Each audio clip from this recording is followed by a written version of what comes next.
Alors, en fait, il y a des cookies sur à peu près 2 tiers des bid requests que nous transmettons. Donc, ça veut dire qu'il y en a déjà un tiers où il n'y en a pas.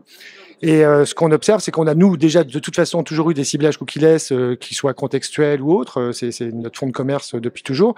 Mais ce qu'on observe, c'est que les ID sont en forte progression et qu'aujourd'hui, dans 8 cas sur 10, lorsqu'il y a un cookie, il y a aussi au moins un ID.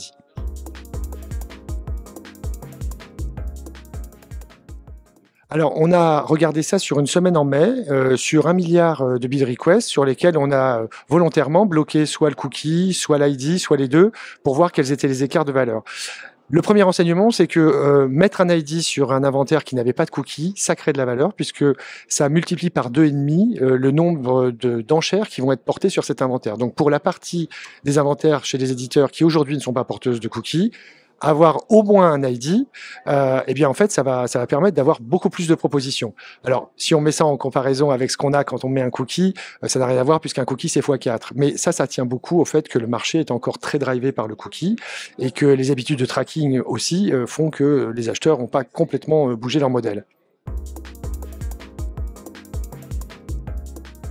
Alors, le point dans cette étude, c'est que c'est au moins un ID. Or, quand on l'a fait, on a vu passer, et c'est pas des sociétés, on a vu passer 12 technologies différentes sur une semaine.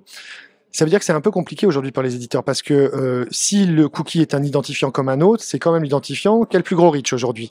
Donc il y a vraiment une nécessité d'hybridation des systèmes où en fait il faut jouer sur les deux tableaux et voir sur plusieurs ID en fonction de ce qu'on veut faire. Mais pour les éditeurs, c'est assez complexe parce que ça demande du temps légal, en déploiement, en techno, et parfois même ça demande aussi de payer. Donc c'est assez compliqué en ce moment. Ah ben ça oui, il faut absolument y aller parce que de toute façon, vous avez déjà la possibilité de réaliser des campagnes sur 80% de ce que vous faites avec des cookies, vous pourriez le faire avec des ID, et sur les 30 à 40% sur lesquels vous ne faites rien, vous pourriez en retrouver 20 à 30% de plus.